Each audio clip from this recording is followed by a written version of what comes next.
नमस्कार। धर्म यात्रा में आप सब लोगन के बहुत बहुत स्वागत बा। आज के धर्म यात्रा में हम लोगन के लेके चलब हैदराबाद से 100 किलोमीटर दूर मेडक शहर में, जौन मशहूर बा मेडक चर्च खातिर। एकरा के महागिरजा भी कहल जाला। 1000 एकड़ में बनल ई चर्च दुनिया में एगो मिसाल बा। ताई हमने के जानल जाओ मेडक चर्च के बारे में और शुरू कइल जाओ आज के धर्म यात्रा।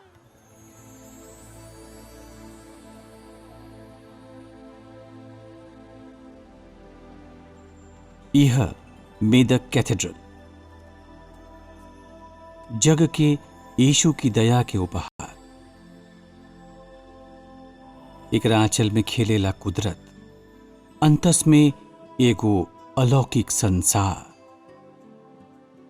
इंसानियत के बुनियाद पर खड़ा भेल ई पाक इमारत, पत्थरन के दीवार पर लिखल एगो मानव प्रेम के इबारत बा।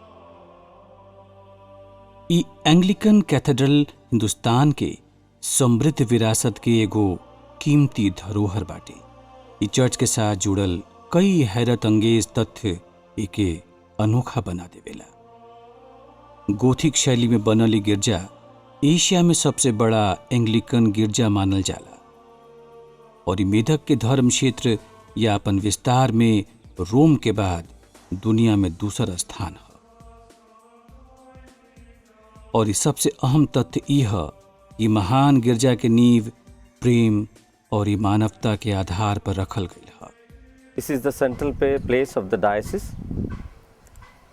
This church is a historic monument which is built at the time of First World War. Medak नाम मैथोकुलू से बनल है, जेकरा के अर्थ होला चावल। काहे कि ई इलाका काफी उपजाऊ बा। पहला विश्व युद्ध के करीब एहिजा पर कुदरत के कहर टूटल। 3 साल के लंबा अकाल से किसान कंगाल हो गईलन। भूखल लोगन के पास अन्न खरीदे के खातिर धन नइखे बचल। यही में रेवन चार्ल्स वाकर पासनेट एगो भवन गिरजा के निर्माण के योजना बनैलन ताकि किसान के मजदूरी के बदले अनाज दिहल जा सके और उनके भूख मिट सके। वास्तविक थॉमस एडवर्ड हार्डिंग एगो कल्पना के आकार दिहल बा और उनके बनावल डिजाइन के आधार पर किसान की मेहनत और रेवरेंड पासनेट के देखरेख में करीब 1000 एकड़ जमीन पर मेदक के महागिरजा के निर्माण के सपना सन 1914 में शुरू भई। Medak was called as Siddhapur at the time of Kakatiya regime. Later, at the time of Nizam regime, it was called as Gulshanabad, where rose flowers were produced and sent to Hyderabad to Nizam. एकरा के पूरा होवे में 10 बरस के लंबा समय लागे और 25 दिसंबर सन 1924 के क्रिसमस के पावन दिन ये महागिरजा के दरवाजा सारा संसार ला खोल दिहल गई। अपन खूबसूरती, डिजाइन और बनावट में बेजोड़ प्रभु की उपासना गृह अपन इतिहास में भी मानवता और बेलोस प्यार के कहानी बयान करेला।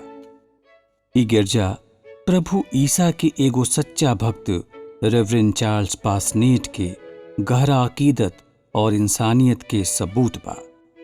ई महागिरजा के अहमियत के अंदाजा यही बात से लगावल जा सकेला कि भारत सरकार के अतुल्य भारत अभियान में मेदक कैथेड्रल के एगो अमूल्य धरोहर के रूप में जगह दिल गई है। एक आसमानी रोशनी रूबरू होती यहाँ, उजालों से जैसे भर जाती है आत्मा। कोई जलाता है यहाँ रूहानियत की शमा, ऐसा लगता है जैसे साथ है परमात्मा। अमूल्य धरोहर के उपाधि मिलला के मतलब बा कि चर्च कला, सुंदरता और गुणवत्ता में सबसे अनोखा बा। इतिहास के कुछ ऐसन चीज बा या कुछ ऐसन चीज बन गईल बा जेकरा पर इतिहास भी गर्व करेला। ऐसने गर्व करे वाला निशानी बा मेडक चर्च। ताई कुछ और भी जानल जाओ ये चर्च के बारे में।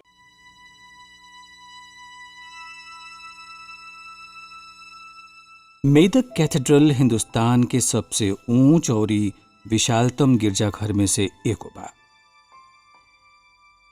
मेदक की महागिरजा के जरिए भारत के भूमि पर गोथिक कला एगो ऊंचाई के छुअल है।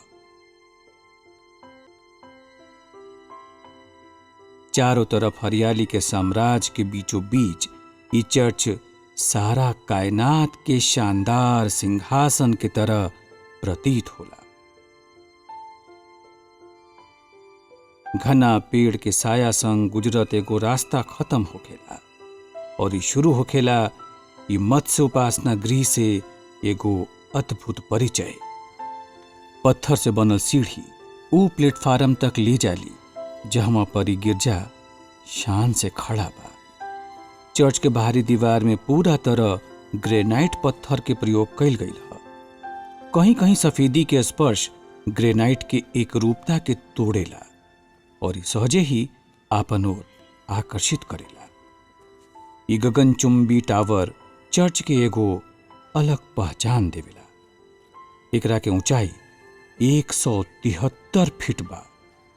ग्रेनाइट के प्रयोग के कारण एकरा के यूरोप के मध्यकालीन गिरजा से अलग पहचान मिलेला।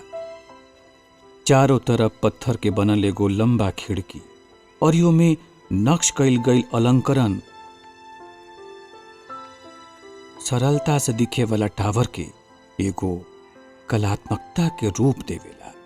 कुछ ऊंचाई पर जाकर पतला मीनार बा और इस सबसे ऊपर 4 मीनार बा जौना के चर्च के ठीक नीचे खड़ा होकर देखे के संभव नहीं। मीनार के बीचों बीच ये क्रॉस यीशु के बलिदान की याद दिलावेला और ये आसमान छुअत ऊंचाई प्रभु से आशीर्वाद मांगत जैसा लगेला।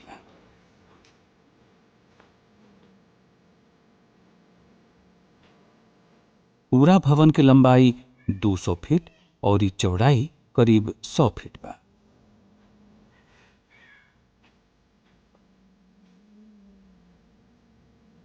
मीनार के बगल से सीढ़ी दूसर मंजिल तक ले जाला।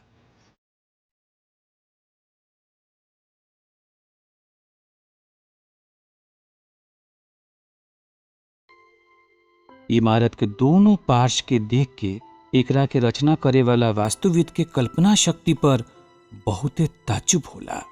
एक एक हिस्सा अपना आप में संपूर्ण और कलात्मक लगेला, जैसे फरिश्ता एकरा आके आकार देले हो। एकर वास्तुकला के एगो बहुते खासियत बा। ये पूरा तरह से बाइबल से प्रेरित बा। चर्च के गुलाबी सफेद प्रवेश द्वार कोनो उजला मुकुट जैसन लागेला। एकरा के नीचे एगो गैलरी बनल है। गैलरी चर्च के एगो मुख्य हाल तक पहुंचा देवेली। बर्मा टिक के प्रवेश द्वार सादा होखे के बावजूद बहुते कलात्मक बनल है, लेकिन अंदर आवे पर भव्य कल्पना और इस सुंदर रंगन के ऐसन मोहक संसार हमनी के सामने आला जेकरा के सम्मोहन से जुबान खामोश हो जाली। और ये पत्थर से तामीर कैल गई खूबसूरत कायनात परत दर परत खुलेला। फर्श के पूरा लंबाई में लाजवाब टाइल्स बिछावल गई है, जेकरा के खास तौर पर इंग्लैंड से मंगावल गई रहे और एकरा के लगावे के खातिर मुंबई से इटली के कारीगर के बुलावल गई। एकरा अलावा चर्च के अंदर इस्तेमाल करल गई संगमरमर भी इटली के खान से मंगावल गई रहे। हाल के छत गोथिक शैली के नुकीला महराब के सहारे टिकल बा और धनुष के आकार के बा। इस छत के सबसे बड़ा विशेषता ई है कि स्पंज सामग्री के प्रयोग करके एकरा के साउंड प्रूफ बना दिहल गई है।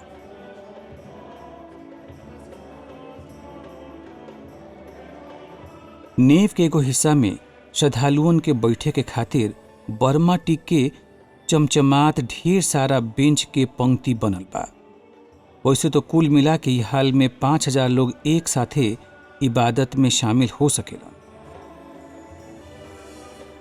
हॉल की सीढ़ी या सुनहरा रेलिंग चांसल से एकरा अलग करेला। सच तो यह कि ई महागिरजा के एगो अलग पहचान एकरा चांसल से मिलल ह।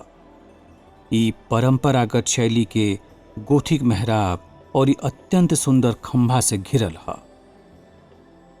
To construct this church, he called so many engineers and architects, but he had chosen Thomas Harding, engineer, and his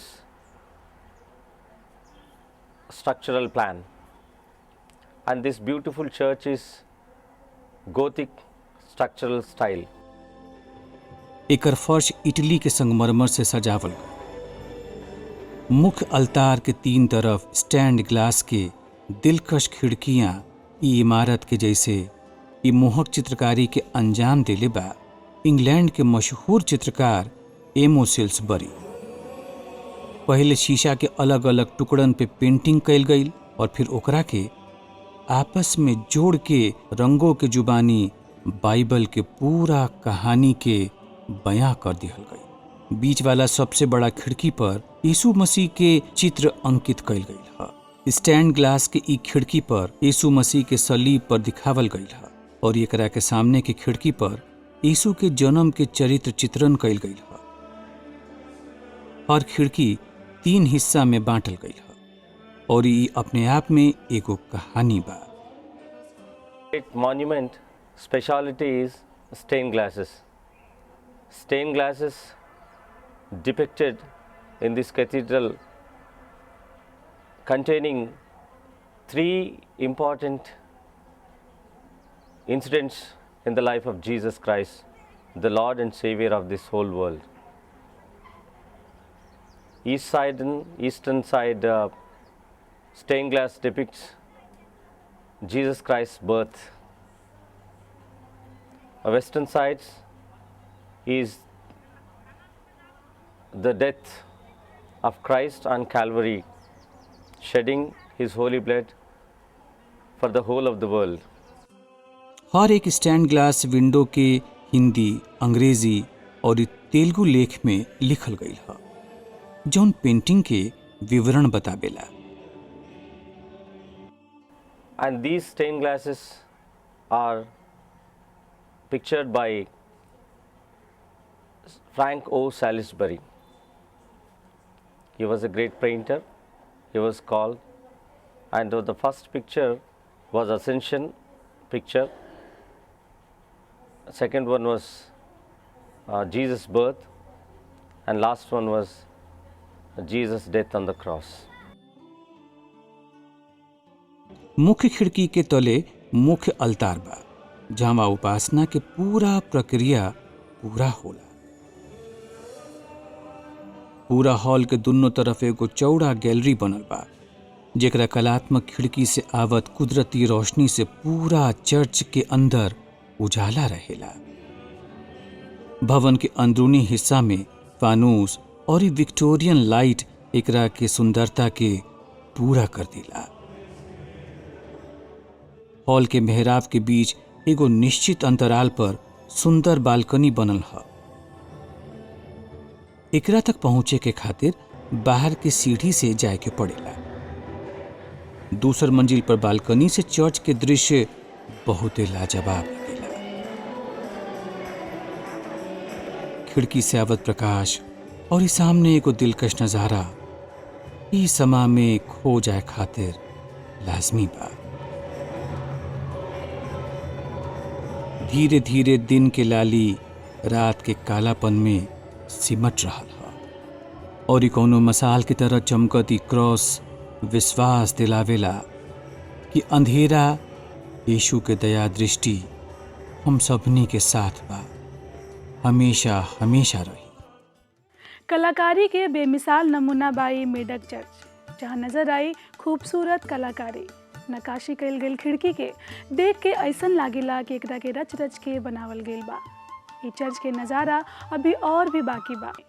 मेढक चर्च देखे खातिर आप सब लोग के सबसे पहले हैदराबाद आवे के पड़ी। ये इलाका के पुराना नाम गुलशनबाद रहे। गुल के मतलब फूल और गुलशन के मतलब फूल के बगीचा। तो चलिए और भी कुछ जानल जाओ ये चर्च के बारे में। आओ ये है समय आराधना का। आओ, ये है समय दिल देने का।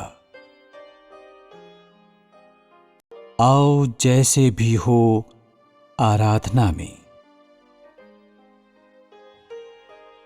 आओ जैसे भी हो प्रभु के पास। ई महागिरजा आपन निर्माण के समय भी हजार किसानन के अकाल पीड़ित जीवन में एगो वरदान बन के आइले, और इंसानियत के ई परंपरा आज भी यही जा कायम बा। जौन अपन प्रिय यीशु के प्यार और ई प्रभु के प्रति आस्था के बंधन में बंध के ई महागिरजा के दिव्य साय में आवेलन। याचना और ई प्रार्थना के सिलसिला तो हर रोज चलेला,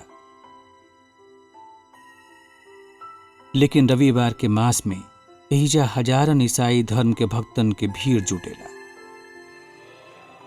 सामूहिक प्रार्थना होवेला, सब मिलके अपन प्रभु के शान से सामूहिक गान में शामिल होके।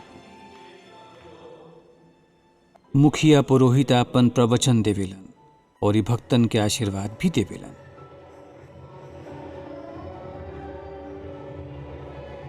एकरा के अलावा क्रिसमस, गुड फ्राइडे और ईस्टर पर्व एहिजा काफी उमंग से मनावल जाला। अनेक सामाजिक आयोजन भी एहिजा होखेला। एकरा साया से गुजरे पर ऐसन लागेला जैसे प्रभु यीशु मसीह के अलौकिक छुअन से हमनी के शरीर और ई आत्मा के एगो नया जीवन मिल गईल ह। जब तुम्हारा मन बोझिल हो, चलते चलते हो गए हो निढाल, अपना बोझ प्रभु पर डाल दो, उसको है तुम्हारा ख्याल। मेदक शहर हैदराबाद से करीब 100 किलोमीटर की दूरी पर बा और ये नेशनल हाईवे 7 पर पड़ेला। एजा पर हैदराबाद से आसानी से पहुंचल जा सकेला। देश विदेश के लोगन के खातिर हैदराबाद शहर तक सीधा उड़ान बा। हवाई मार्ग से मेदक आवे वाला के लिए हैदराबाद सबसे आसान रहेला। चार मीनार के शहर पहुंच के निजी परिवहन या बस के द्वारा भी यहां पहुंचल जा सकेला। वैसे मेदक शहर हैदराबाद से रेल मार्ग से भी जुड़ल बा। निजाम के शासन में गुलशनबाद के नाम से मशहूर इलाका रहल और यहाँ पर फूलन के खेती होत रहे। आज भी मेदक कैथेड्रल के माध्यम से यीशु के करुणा और प्यार के महक पूरा दुनिया में फैल रहल बा। बेशक मेदक कैथेड्रल हमनी के देश के महान और अद्भुत सांस्कृतिक विरासत के एगो मजबूत स्तंभ बा। अतुल्य भारत के अमूल विरासत बा मेदक के महागिरजा। नमस्कार, धर्म यात्रा में आप सब लोगन के बहुत बहुत स्वागत बा। रोज के धर्म यात्रा के तरह आज भी हम लोगन के लेके चलब खुदा के इबादत करे खातिर एगो ऐसन जगह पर जहाँ मन के विश्वास और दिमाग के सुकून मिलेला। जी हाँ, हम बात कर रहल बानी श्रीनगर के जामा मस्जिद के, जहाँ पहुँच के ऐसन लागेला कि एगो अलगे दुनिया में पहुँच गइल बानी। तो चली देर काहे खातिर हमने के शुरू कइल जाओ श्रीनगर के जामा मस्जिद के यात्रा।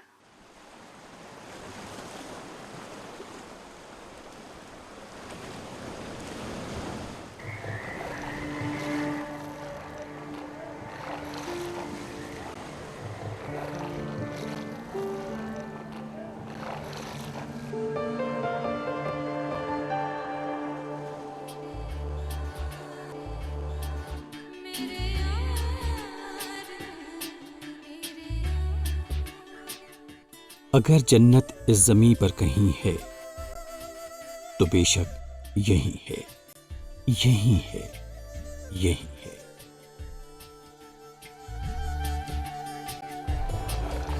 नदियों की चंचल रवानी, ये झील का झलकता पानी, शिकारों की हलचल, ये पर्वत पर बादल, नहीं कोई वादी ऐसी हंसी है। फिरदौस का हुस्न यही है, यही है, यही है। कुदरत की हसीन आंचल पर पाकीज़ा ओस के बूंद की तरह ईहा श्रीनगर के जामा मस्जिद।